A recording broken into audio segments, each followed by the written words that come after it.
Hello. Today, I would like to talk about the films of a very interesting writer, director, actor named Neil Breen. Now, I'd heard a lot about Neil Breen throughout the years, seen a bunch of videos about him.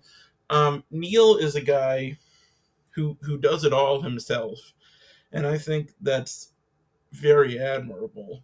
He directs all of his films. He writes all of his own films. He stars in all of the films, and he also, if you watch the end credits of his films, most of the credits you see are in fact aliases for Neil Breen. So he's doing pretty much everything on these films, minus playing all the roles that aren't his.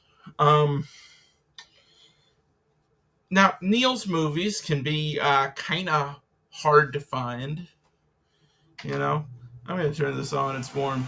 They can be hard to find, because a lot of the films you have to buy them through Neil's site, and what Neil will typically do is he'll create a site for a specific film. Each film will get its own web page, and then through that specific web page, you can buy a DVD from him of that specific movie. So I had long been, wanted to check out Neil's work, but most of it was not available to me through convenient legal methods. But recently, I found out that on Amazon Prime, they are streaming two of Neil's films if you are willing to pay $15 to watch them. And they are Twisted Pair, a kind of sci fi thriller Neil made about 7 years ago, where he plays twin brothers, both of whom have magical powers, and Fateful Findings, which I was excited about because that is his most popular and like, dare I say, like, acclaimed movie. Like, it's obviously not hasn't reached a great level of acclaim or anything. You can see it as a 4.2 on IMDb, but I think most Neil Breen fans agree that this is, maybe his most competent, most kind of coherent movie. And so I watched it, and I found it very interesting and also very funny. Um, and it's not supposed to be, but I'm not going to talk about that because there are lots of videos online that talk about that break these movies down and nitpick them and show you all the weird stuff in them and all the weird line readings and stuff. I'm not going to do that. What I want to do is talk about Fateful Findings as a narrative, because a lot of people say that this movie is, it's really hard to follow. A lot of people say it makes no sense at all, and it's just a bunch of, unconnected bullshit. And I don't think so. I think there is an intentionality to the movie. And what I want to do is kind of go through and recap the plot for those who might not have seen Fateful Findings. So we'll go straight through. We'll talk about the events of the film without a lot of commentary. And then at the end, I'll talk about what are these things that don't make sense? What are the questions we have when the film is over? And what are the potential answers to those questions? Now, I am going to say these are not like definitive answers. Like, I'm not saying I'm right. You know, David Lynch, has said many times in explaining his films that sometimes there isn't an absolute logic to them. Sometimes it's dream logic, it's emotional logic. And I feel like that is also the case for this film.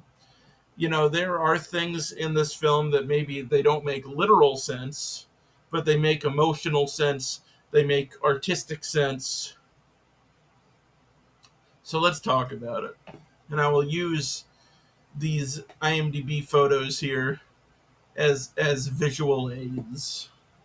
They'll provide us with pretty much all of the all of the visual representation we need for you to be able to follow this.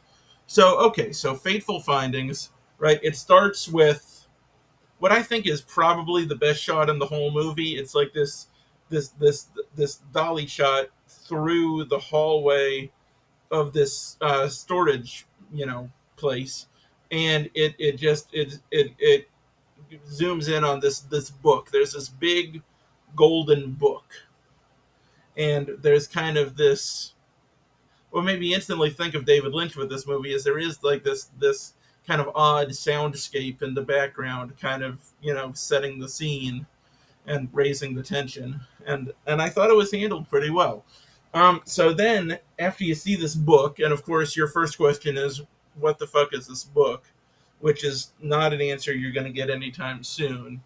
It cuts to these two young kids walking through the woods together, having a nice time. There's a young boy and a young girl, and these are going to grow up to be Dylan and Leah. Now, Dylan is a character played by Neil Breen. Um, Leah, there aren't really any great pictures of here, but this is her. This is her on the right. This is Leah, all grown up. But okay, so they're kids. They're going through the woods. They find this big old mushroom, right? Oh, before that, they pass by an animal skull, and the animal skull turns to look at them. So that's interesting. But anyway, they find this big mushroom, and next to the mushroom, there are a bunch of like beads, like kind of like fake jewels. And Neil, I always want to call him Neil. Dylan, is like, hey, look, a mushroom. And as he's pointing at the mushroom disappears.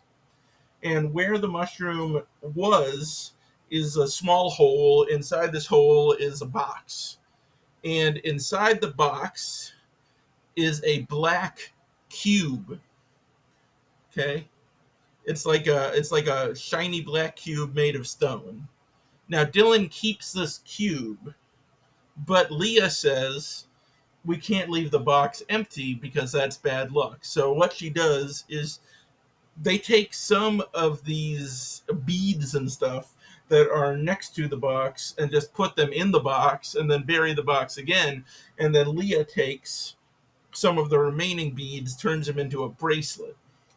So then the two are split up. It's just like a summertime thing, and Leah's family ends up leaving the area, and they're separated for decades at this point. Um, Now, one thing she keeps saying over the course of this whole day and during the scene where they're breaking up, she keeps saying it's a magical day. It's a and we even see her write in her diary, it's a magical day. So, this is the nice thing to say that it was a nice day, but also this is essentially literal. Like, there really is magic going on here. But more about that later. Okay, so years later, Neil Breen, he is a successful writer, a writer of novels, right? And what he says, he's kind of dismissive of this, like he never intended to be a novelist. Um, he says that he got a degree in computer science and that he wanted to do something more meaningful with his life, but now he is a lowly writer of fiction.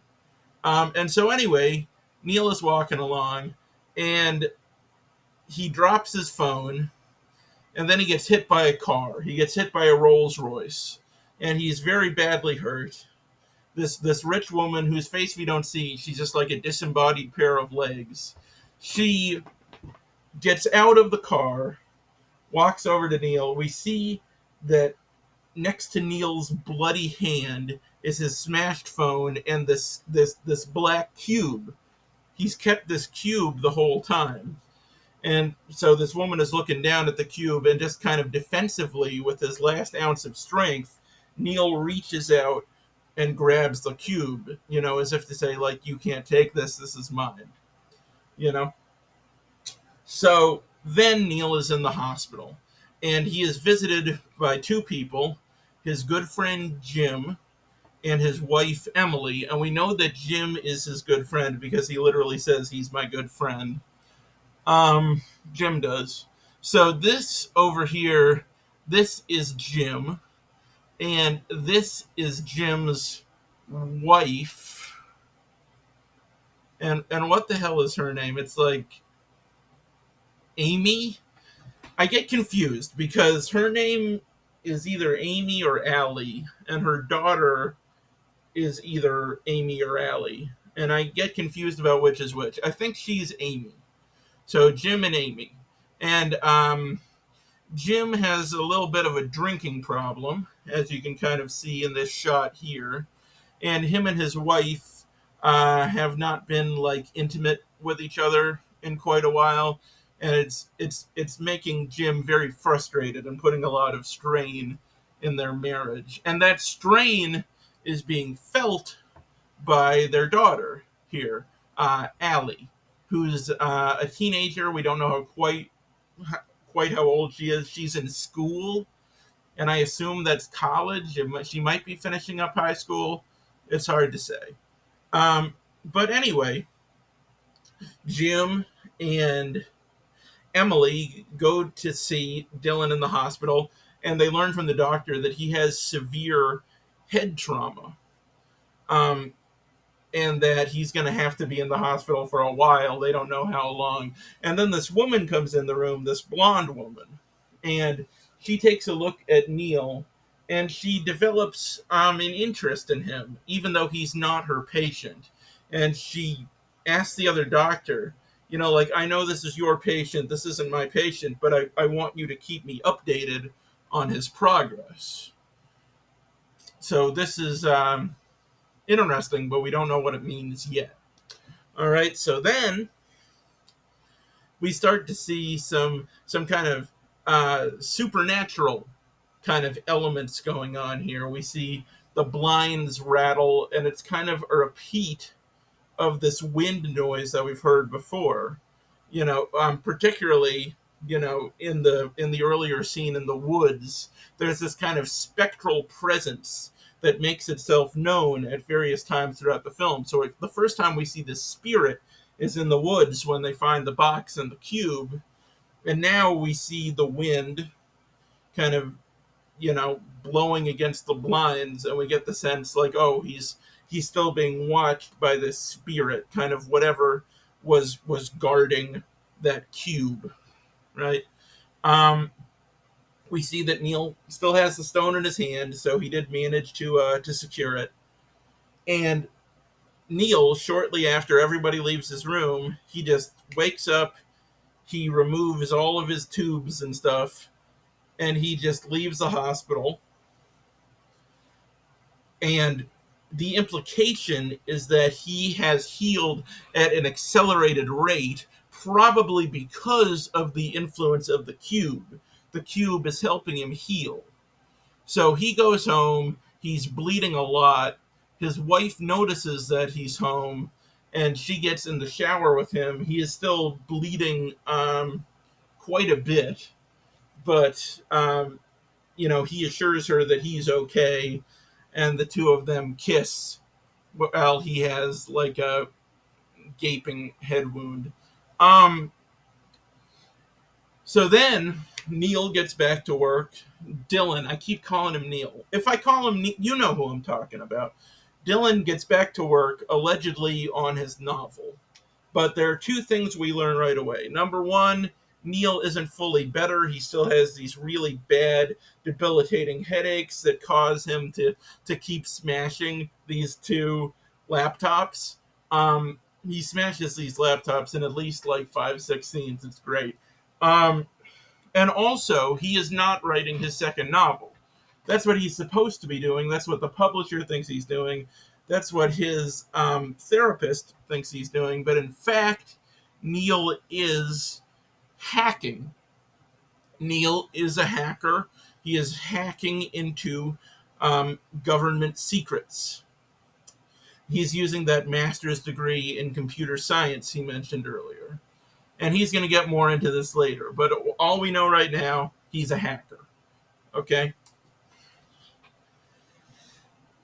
So, next, we there's this storyline going on in the background, right, with Jim and Amy, where Jim's drinking is just getting out of control, and their marriage is kind of falling apart.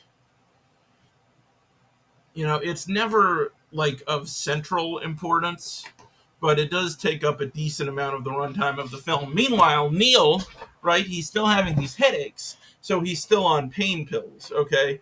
And he's just like, I don't want to take these pills anymore. They're messing with my mind. I need my mind sharp so that I can be a good hacker.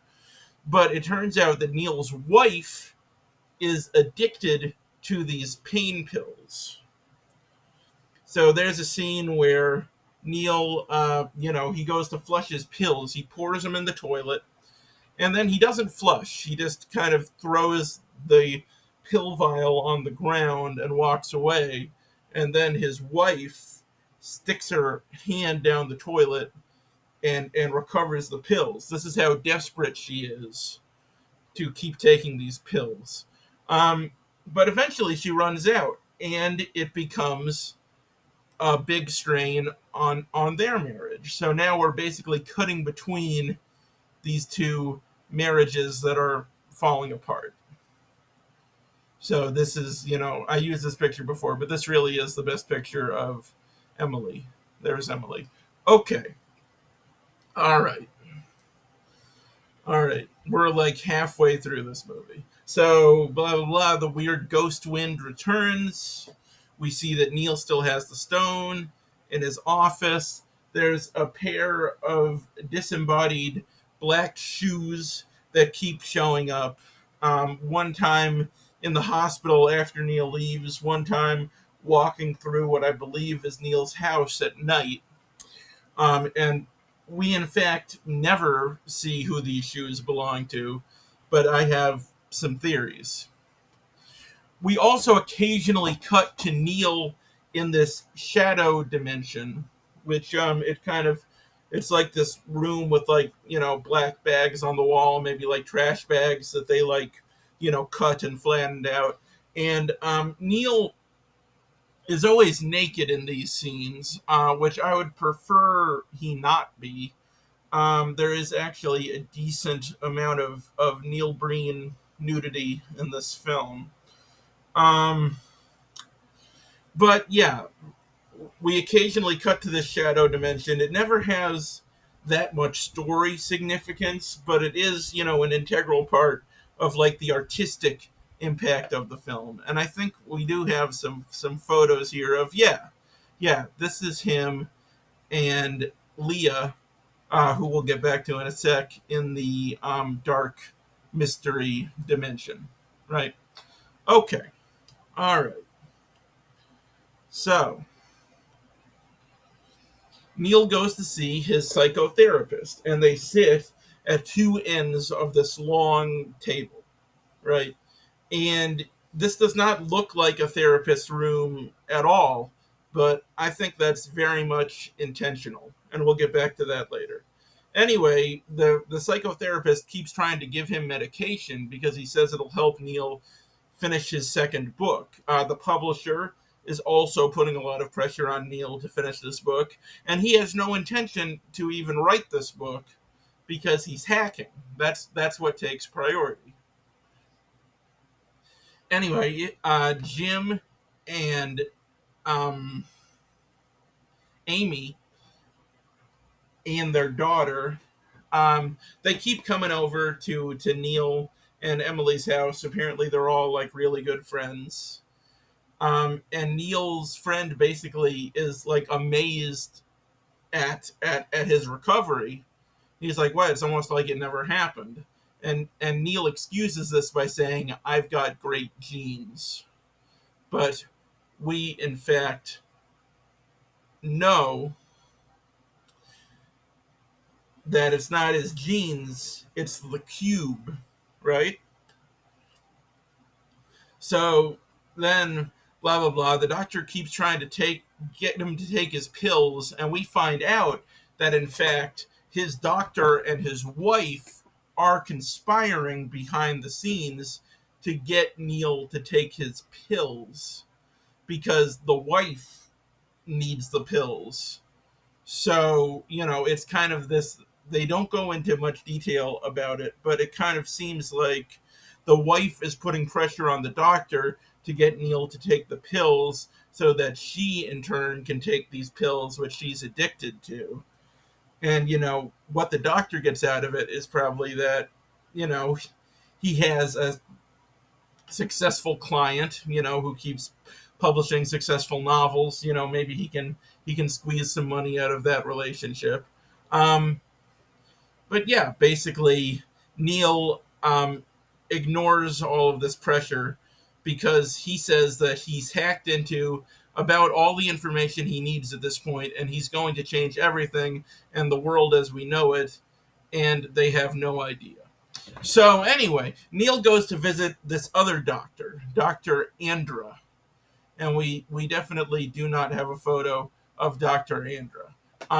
But she's a nice elderly woman, and she basically she gives Neil this whole big speech about how he's been given a power and it's in the wind, but to be careful because they will harm you because they want what you have. And Dylan says, "I never asked for this," but she says, "No, it was meant for you, and it is yours now, forever." Right?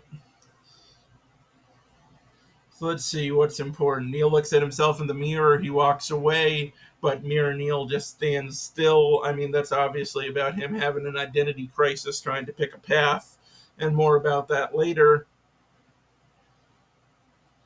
Um, Neil's wife thinks he's having an affair. I'm trying to speed through some of this stuff because it's important to what's going on, but it's not like part of like the central conflict.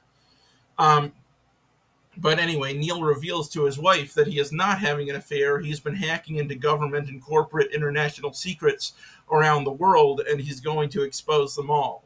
And she is very upset about this. Then we cut back to the dark dimension where Naked Neil picks up that giant book from the beginning of the movie, and he starts to read it. Cut away. And it's implied that he only goes to this other dimension when he's asleep. Okay, so they have a barbecue. They invite. Are there any photos of the barbecue? No. But they have a barbecue. They invite Jim and Amy and her whole family to this barbecue. It doesn't go very well. Jim gets really drunk and knocks over all the chicken and stuff. But the doctor from the hospital, the female doctor who was concerned about Neil, shows up at the barbecue with her fiance. And then this little book, this little diary falls out of her pocket. And Neil picks it up and he sees that written on the page of the diary is "It's a magical day," which is what that girl wrote when they were in the woods together, what she wrote and what she kept saying. And so now Neil realizes that this doctor is in fact Leah, this girl who he was in love with when they were like 8, 9 years old. Um, One of the odd things about this, and it's not a complaint, it's just something worth pointing out, is that it seems like they want us to think that they were children at the same time, like they were the same age when they were kids, and now they're still the same age, obviously. But Neil is probably at least 20 years older than the actress who they got to play Leah, if not 30. So it's a little odd, but it adds to this to the surreality of it all. But anyway, so he reconnects with Leia. She still has the bracelet that she made out of the forest beads, right? And so fall in love again. He tells her, "I've thought of you every day and she says, "I think of you," and that's all she says. So it's like, maybe I don't think of you every day, but I do. I have thought of you in the past. Anyway, Neil's wife sees the connection between them, and she's weirded out. So they try to play it off, but he does tell his wife, "I've known her since she was 8 years old." You know, so it's clear they have a connection. Everybody knows. Anyway, there's this subplot where um, Allie, I believe, the daughter of Jim and Amy, is really into Dylan, and she tries to seduce him by swimming topless in his pool and then taking a shower upstairs. And Neil, being an honorable guy, rebukes her advances and tells her to get out of there. And that happens, a few times throughout the movie. Um, but anyway, Jim and Amy, they're having these problems in their marriage, right? And Jim ends up, he's trying to avoid the problem. He keeps going out in the car to detail his Ferrari. And this is an actual Ferrari. So, we've known for a long time that Neil Breen is a very wealthy guy. I believe he's an architect in real life. So just having an actual Ferrari here, is you know, kind of a cool flex. That could have been any car. But yeah, Jim has a Ferrari. And his wife goes out there and she's mad that he's spending all this time with the car and not with her. So she's just like, "I'm going to shoot the shit out of that car." But when she fires, the bullet hits Jim, right? So now Jim, this is that famous scene, Jim has been shot by Amy, and Amy, she leaves the gun down there and she tries to stage it like Jim shot himself. And Neil believes this, and he's very distraught that his friend could have done this to himself, and he's kind of in disbelief about it. Um, but anyway, things kind of move on from there. That's basically the end of that storyline. But Jim's wife is she's still having guilt about this. So she keeps saying like, "Oh, I drove him to it. I drove him to kill himself with my complaining." And of course, she didn't. She just murdered him. Or manslaughtered him at the very least. But she keeps trying to take the blame for it without taking the blame for it because she still has that guilt.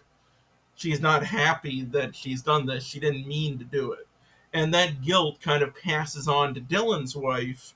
And she starts to feel like, at the barbecue when Jim was drunk and he knocked over the chicken, he was kind of trying to get flirty with Emily, and Emily rebuked him. And so now she's just like, "Oh, I helped drive him to it. I'm part of the reason he's gone." Anyway, there's another scene in the dark dimension where Leah is now naked with Dylan in the dark dimension, as you can see here. Um, Leah breaks up with her fiance Tim. Um, Neil tells his doctor that he's not seeing another therapist, which I think is technically true, and we'll get to that. But anyway, Leah and Neil go out into the woods to find this mushroom again, and it looks like they sprinkle like some gold dust on it, which that isn't really explained. I'm not sure what's going on there, what that dust is. But anyway, the mushroom disappears, and they find the box again. This is the skull, by the way, the skull that comes to life out in the woods. Anyway, so they find the box again, and that spirit shows up again, that kind of wind spirit. And it's implied that Neil Dylan, that Dylan puts the cube back in the box, though this isn't confirmed. And throughout the rest of this film, whether or not he's in possession of the cube at any given moment is often kind of nebulous. You know, it'll disappear and reappear kind of at will. Um, and that's not like a continuity thing. That's intentional. So we'll keep talking about that. Anyway, Dylan and Leah have this nice time out in the woods together again, and we intercut now between the two of them making out and Dylan's wife Emily killing herself with pills. So Dylan comes home, he finds Emily dead, and he says something very interesting here. He says, "It was you. I know it was you." Now he's saying this in a completely empty room. You know, Emily is the only person there, and she can't hear anything anymore. So who is Dylan talking to in this moment? We'll get back to that. So Dylan copes with his grief by sinking more into his work, by like hacking these government systems even harder. And him and Leah start living together, and despite the sadness that Dylan has just experienced, they have a nice time hanging out. There's this one scene where Dylan spills a bunch of spinach all over his work desk, which is fun. And then he tells Leah, and I wanna read this. I wrote down exactly what he said because this is important. He says he's hacked into the most secret government and corporate secrets. The most secret.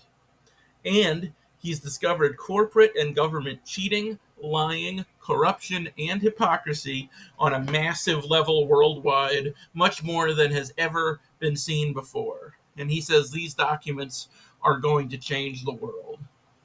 And instead of being angry like Emily was, Leah's just concerned, you know, because she cares about him. She doesn't want him to get hurt. And she says, you know, if these powerful people figure out what you're doing, they're going to kill you. And he says that nobody knows except her. But then he immediately kind of backpedals on that and is like, no, but you're right. Other people probably do know by this point.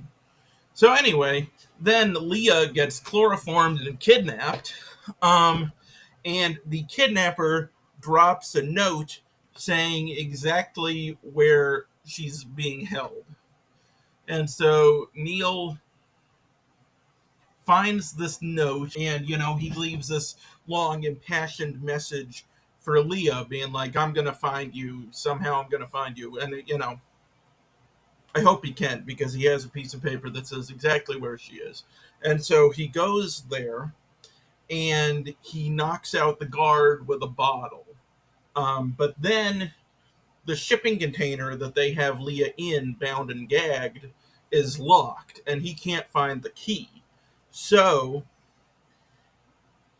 Dylan basically, he like no clips. He phases through the door, and then he grabs Leah, and as long as she's holding on to him, she can phase as well. It's kind of like in that recent Flash movie. So that then they both phase out of the shipping container and they run away. So then at this point, um, you know, they go back home, they get some sleep. The mysterious black shoed man shows up again. We see him creeping through Neil's house. And then he stops, and all of this blood begins falling on the ground. And then the man in the shoes disappears.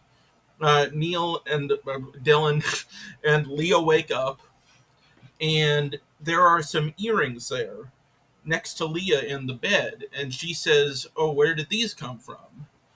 And Neil says, what does he say? He says, a friend left them the previous night. So Neil is aware of this kind of spectral presence that's been going on in their house. And it's not a malevolent force to him. That's kind of what this shows. And we'll get more into that later, of course. Also, around this time, Neil drives out into the desert Um, he finds the book in the desert and he asks it, should we be afraid? Should I be afraid? And then the book vanishes. Okay. And all this time, you know, we saw at Neil's house, sometimes the stone is there, sometimes it's not. It reappears, it disappears. Along with the wind spirit, the wind spirit kind of accompanies the man with the black shoes. So we see during that it appear on his bedside table, disappear on his bedside table. Currently, it seems like he is not in possession of the cube, and now the man has disappeared. The book has disappeared, and also his other therapist, the older lady therapist, she disappears as well. Um, so everything is disappearing, and now at this point, there's nothing for Neil to do but just reveal the truth, reveal this shocking information that he's found. And so he does it. He reveals his hacking publicly to a rapturous applause. I forgot to mention, Neil has the cube again now. We see that the cube has been returned to him while he is making this speech. He says, what I've found will shock you. But he doesn't exactly say what it is. He just says there are factual documents that he's going to release them to the public. Heads of industry, Wall Street brokers, politicians, and insurance companies, once they see that this information is out and that the public has it, they just begin killing themselves. One guy shoots himself. One guy is one woman asphyxiates herself in a car. One guy hangs himself, etc., etc. Risks. Anyway, there's a sniper there where Neil is revealing this information, and the sniper has his crosshairs on Neil, and it looks like he's going to shoot him. And then all of a sudden, this sniper just drops dead, like he's been shot. But we don't see who shot him. We don't even know if he got shot. He's just dead. He has a head wound. Wikipedia says that this is Neil using his psychic powers to reroute the bullet, but I don't think we really see that in the film. It's a possibility, but it's not the only answer. And so then the film ends with Leah and Dylan going back to the woods, and the spirit passes over them one last time.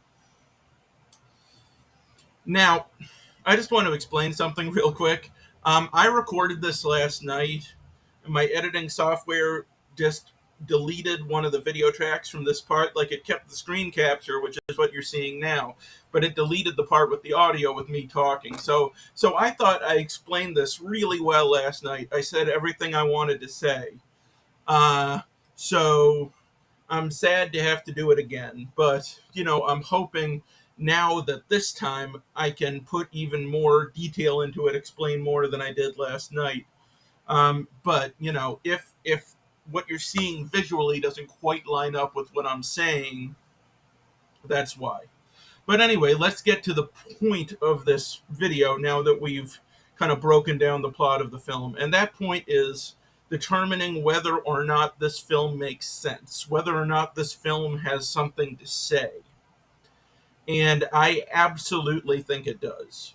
Does it say it flawlessly? No. Nowhere close. But it does have something to say. It does have artistic intent.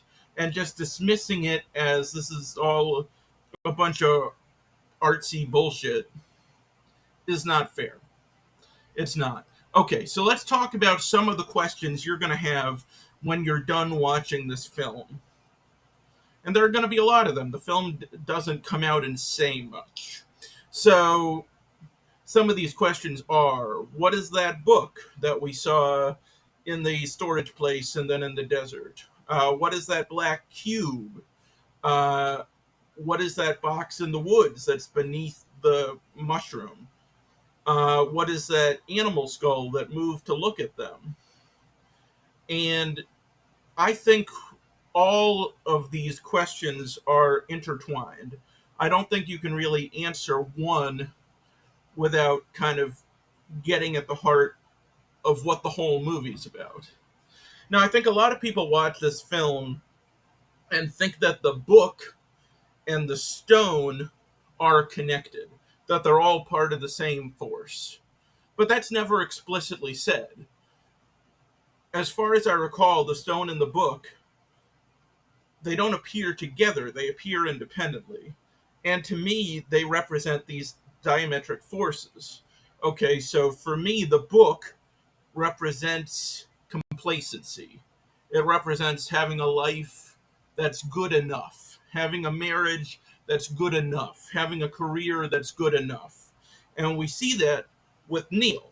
We see that he's in a marriage where, he loves his wife, obviously, but he still pines for this girl he knew all those years ago, and he wishes that he'd been able to be with her. And Neil talks about how, I would love to be able to make a living as a novelist. At least I think I would. Maybe it's a grass is greener type situation. But Neil doesn't appreciate it. And by Neil, I mean Dylan. I keep fucking doing that. But Dylan is not happy as a novelist. It's not what he wants to be doing. He has a master's degree in computer science. He never intended to be a novelist. And so he's stuck in this career that he's successful at, but he's not passionate about. He's stuck in this marriage that, is loving, but isn't especially supportive to him and isn't what he wants deep down in his heart. And the book is kind of, it ties into, I think, the pills that everybody keeps getting him to try to take. The pills that'll make his brain work the right way, that will allow him to write another book, that will save his marriage, right? So the pills are basically like, you take these and you'll live the way you're supposed to. And the book is kind of like a prescription. It's everything written down. You can look at the book, be like, oh, this is what I'm doing next. This is what's after that. You can flip through it and see the whole life that has been determined and laid out for you. And a lot of us wish that we could do that.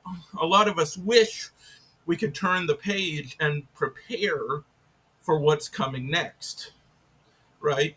But then, on the other hand, you have the cube, right? And so the cube, he finds it when he's a kid and he's hanging out with this girl who he has this emotional connection with. And the cube, to me, is all about commitment. It's about commitment to this relationship that Neil or Dylan lost and then is able to reclaim. It's about commitment to following his passion and doing something meaningful with his life, something that he views as meaningful. And like all of these things, it all just comes down to commitment at the end of the day, whether you're talking about love, whether you're talking about his hacking. In order for him to do any of these things, he has to break from the monotony of his daily life and take things in a different direction. And the cube not only represents that, it facilitates that. Okay? Like, think about the times we've seen the cube, right? The first time we see it, it's when they're kids. It's representational of their love. It's representational of this thing that Dylan has lost. Then we see the cube when Dylan gets in the car accident, right? When the car hits him. And this is explicitly a rich person's car. It's a Rolls Royce. And we see Dylan, clutching the cube close in this moment with whatever strength he can manage to cultivate in that moment. And then once Neil recovers, he is set on a new course, right? Because recovering from this accident does two things for him. Number one, it gives him a new kind of zeal for life. Because, I mean, there's nothing that'll shake up your life like a near death experience, you know? And so now that Neil's recovered, he's just like, oh, if I had died in that car crash, would I be happy? Looking back retrospectively, would I be happy with what I'd done with my life? You know, have I done enough, or do I need to work hard to push in this other direction? Right?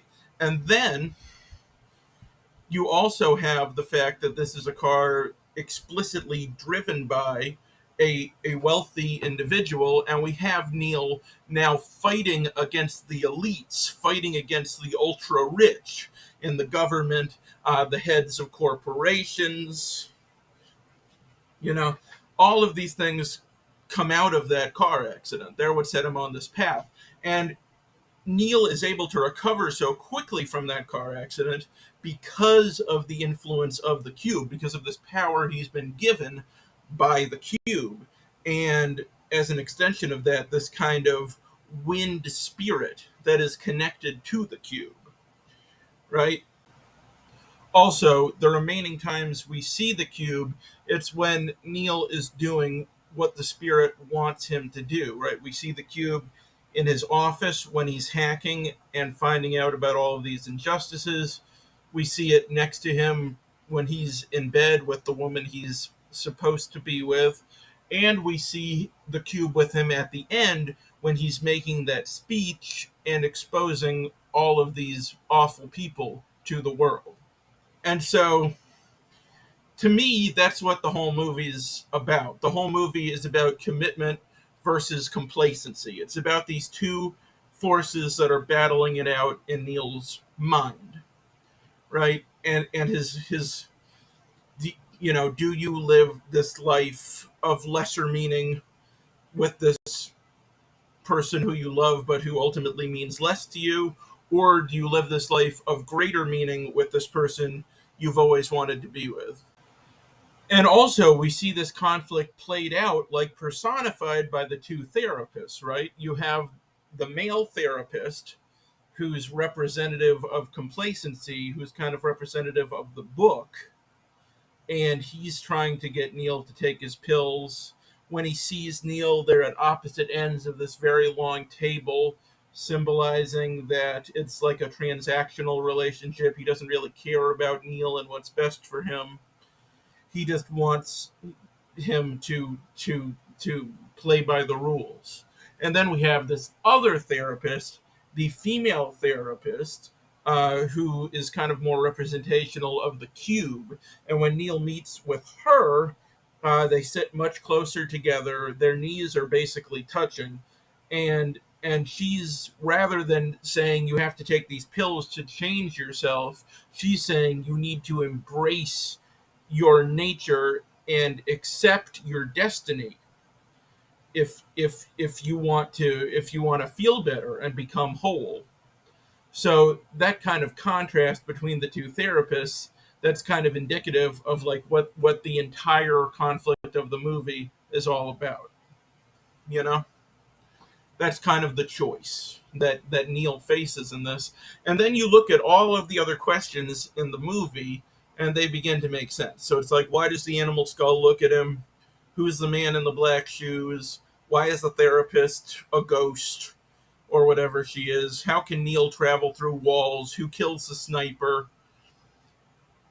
All of these things are explained when you realize that the cube is a force driving him toward commitment, driving him toward this new life of purpose, right? So we see the man in the black shoes. He's going through Neil's office in one scene, and he's not stealing anything.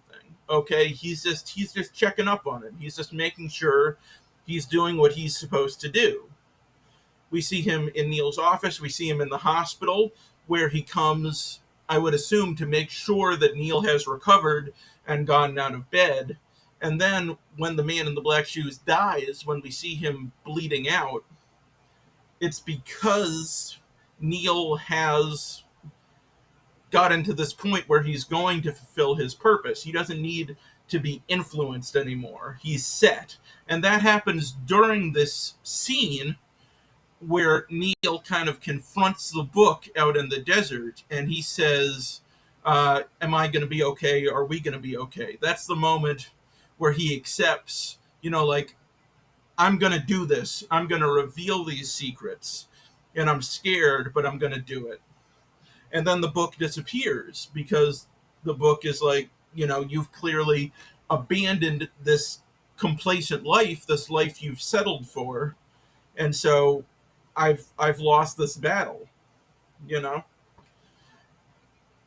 The therapist disappears around the same time that the book and the man in the black shoes disappears, and the therapist is trying to convince Neil of the power that he has. Dylan trying to convince Dylan of the power that he has, and the fact that this is his destiny, that this is something he has to do because it's written in the stars, right? So once Neil decides on this path, once it's set, he doesn't need the book. He doesn't need the man in the black shoes. He doesn't need the therapist. He's doing this. And everything else. The animal skull that's moving in the desert is just kind of an extension of the wind spirit, kind of an extension of the man in the shoes, just like this force that is watching Neil to make sure he does the right thing, that is driving him in the right direction. And the other remaining questions, like how is Neil able to phase through walls, and who kills the sniper? These are all the influence of this force that is guiding Neil. Neil can travel through walls because he has to do it in that moment to fulfill his destiny. And the sniper dies because if Neil gets shot by an assassin, he cannot accomplish this work. And so Neil has help from this paranormal, supernatural element that is watching over him and protecting him and pushing him to do the right thing. So that's what the film is about to me. It's about commitment versus complacency. It's about the life you settle for versus the life you want deep down, and whether you should settle and live a comfortable life or you should push yourself and risk losing everything to get the life you've always wanted. So, to me, the idea that all of this is meaningless or accidental is kind of ridiculous. I think it's all in there. I think, like a Lynch film, it's not always literal logic. Sometimes it's emotional logic. It's poetic logic, dream logic. But it is logic nonetheless. And if there's anything I've left out, if anyone has any questions, please let me know. And I did see that Twisted Pair, a later film by Neil, is also on Amazon Prime, so maybe I'll take a look at that as well, review that as well, if there's any enjoyment for this whatsoever. So if you want to see that, let me know.